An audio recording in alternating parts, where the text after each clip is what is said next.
بسم اللہ الرحمن الرحیم۔ السلام علیکم۔ کیا آپ سعودی عرب سے چھٹی جا رہے ہیں اور آپ جانتے ہیں کہ سعودی عرب سے آپ کتنے ہزار ریال یا کتنے ہزار ریال مالیت کا سامان، سونا چاندی یا اسی طرح کی کون سی ایسی قیمتی چیزیں ہیں جو آپ لے جا سکتے ہیں؟ اگر نہیں جانتے اس ویڈیو کو مکمل دیکھیے تاکہ آپ بھی ایئرپورٹ پر کسی بھی پریشانی کا شکار ہونے سے بچ سکیں، کیونکہ سعودی حکومت نے اس حوالے سے قانون سخت کر دیا ہے۔ جن لوگوں کے پاس اس مقدار سے زیادہ کا سونا چاندی، ریال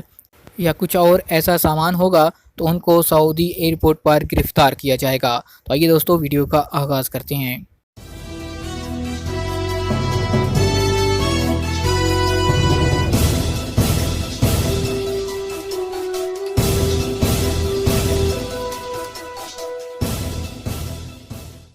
زیادہ رقم اور زیورات کا اقرار نامہ جمع نہ کرانے والے مسافر پبلک پراسیکیوشن کے حوالے۔ سعودی عرب میں 60,000 ریال اور اس سے زیادہ مالیت کے زیورات یا کرنسی کا اقرار نامہ جمع نہ کرانے والے مسافروں کو پبلک پراسیکیوشن کی فوجداری عدالتوں کے حوالے کیا جانے لگا ہے۔ رپورٹوں سے پتہ چلا ہے کہ سعودی عرب سے باہر جانے والے وہ مسافر جو اپنے ساتھ 60,000 ریال، اس سے زیادہ کی رقم، اتنی ہی رقم یا اس سے زیادہ رقم کے زیورات کا فارم نہ بھرنے والوں کو طیارے کی سیڑھیوں پر چڑھتے ہوئے روک کر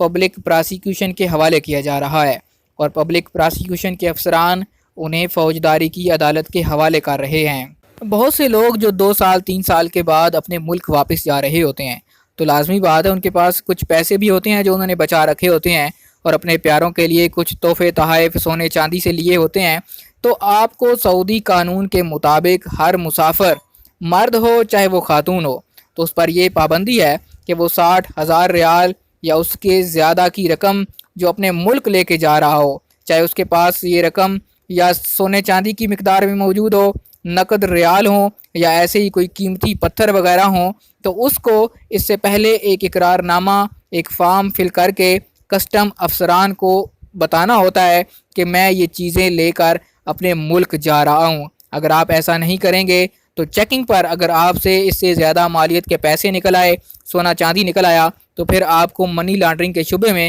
گرفتار کیا جائے گا اور پبلک پراسیکیوشن کے حوالے کیا جائے گا۔ سعودی عرب میں منی لانڈرنگ جو ہے یہ بڑا جرم ہے۔ اس پر متعلقہ شخص کو حراست میں لے کر پوچھ گچھ کی جاتی ہے۔ پبلک پراسیکیوشن نے ٹویٹر پر بیان میں باہر جانے والے غیر ملکیوں اور سعودیوں سے کہا ہے کہ اگر وہ ایئرپورٹ، بندرگاہ، بری یا سرحدی چوکی سے سفر کر رہے ہوں یا باہر سے سعودی عرب آ رہے ہوں، تو ہر صورت میں ان کی ذمہ داری ہے کہ اگر ان کے پاس 60,000 ریال یا اس سے زیادہ رقم ہو یا اتنی یا اس سے زیادہ مالیت کے زیورات ہوں تو اس کا اقرار نامہ جمع کرائیں، کیونکہ اس سے زیادہ رقم لے جانے پر منی لانڈرنگ یا ٹیکس یا ممکنہ فیسوں سے فرار کا شبہ ہوتا ہے۔ محکمہ زکوٰۃ و ٹیکس و کسٹم کی ہدایت کے مطابق مسافروں کو 6 چیزیں مقررہ حد سے زیادہ ہونے کی صورت میں اقرار نامہ جمع کرانا ضروری ہوتا ہے۔ 60,000 ریال ہوں یا اس سے زیادہ کی رقم یا کوئی بھی کرنسی ہو، زیورات، قیمتی پتھر اور معدنیات،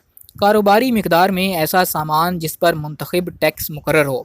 ممنوع اشیاء جو ہیں اس میں 3,000 ریال سے زیادہ مالیت کے تحائف اور نجی سامان اشیاء کی فہرست شامل ہیں۔ محکمہ زکوٰۃ و ٹیکس و کسٹم نے ہدایت کی ہے کہ اس فارم کا اندراج جو ہے وہ آن لائن ہوگا۔ آپ اپنے سمارٹ فون یا سعودی کسٹم ویب سائٹ سے اقرار نامہ جمع کرا سکتے ہیں اور اس کا نمبر کسٹم حکام سے حاصل کیا جا سکتا ہے۔ اقرار نامہ پیش کرتے وقت مندرجہ معلومات کے ثبوت میں دستاویزات منسلک کرنا ہوں گی کہ آپ نے یہ پیسے کیسے کمائے اور کہاں سے حاصل کیے، یا آپ نے جو زیورات ہیں یہ کہاں سے خریدے، ان کی جو رسیدیں ہیں وہ آپ کو وہاں پر اپلوڈ کرنا ہوں گی۔ جب آپ سے کسٹم حکام پوچھیں تو آپ اس چیز کو ثابت کر سکیں کہ یہ آپ کے اپنے پیسے ہیں اور آپ نے اپنے حلال کی طریقے سے یہ کمائے ہیں، اس میں کوئی آپ نے کسی کی چوری ڈاکہ یا نہیں ڈالا ہوا۔ اسی طرح آپ کو کارروائی کرنے والے دفاتر جو ہیں وہ ایئرپورٹ پر، بندرگاہوں پر اور بری سرحدی چوکیوں پر بھی مل جائیں گے۔ آپ وہاں پر بھی یہ فارم لے کر جمع کروا سکتے ہیں۔ عکاظ اخبار نے ہوائی اڈے پر گرفتار کر کے عدالتوں کے حوالے کیے جانے والے غیر ملکی مسافروں کے کئی واقعات بھی رپورٹ میں بیان کیے ہیں کہ ایسے مسافر جنہوں نے یہ چیزیں ڈکلیئر نہیں کی ہوئی تھی، ڈکلیریشن فارم جمع نہیں کروایا تھا اور ان کے پاس 60,000 ریال یا اس سے زیادہ مالیت کا سامان تھا تو ان کو جہاز سے اتار لیا گیا تھا اور ان کو عدالتوں میں پیش کیا جانے لگا ہے۔ تو آپ اس حوالے سے احتیاط کریں، اگر آپ کے پاس بھی زیادہ مالیت ہے تو آپ اس کا declaration form custom website سے ڈاؤن لوڈ کر لیں یا پھر ایئرپورٹ جا کر کسٹم کے کاؤنٹر سے لے لیں، اس کو فل اپ کریں اور اس کو وہاں پر جمع کروائیں اور اس کے بعد ہی سفر کریں۔ اس حوالے سے اگر کوئی آپ کا سوال ہو آپ اس ویڈیو کے نیچے کمنٹ کر کے پوچھ سکتے ہیں۔ امید کرتا ہوں یہ ویڈیو آپ کو پسند آئی ہوگی۔ سعودی عرب کے حوالے سے باخبر رہنے کے لیے آپ ہمارے چینل MJH اسٹوڈیو کو سبسکرائب کیجئے، ساتھ میں گھنٹی کا بٹن دبائیے تاکہ نئی آنے والی ویڈیوز کی نوٹیفیکیشن آپ تک پہنچ سکیں۔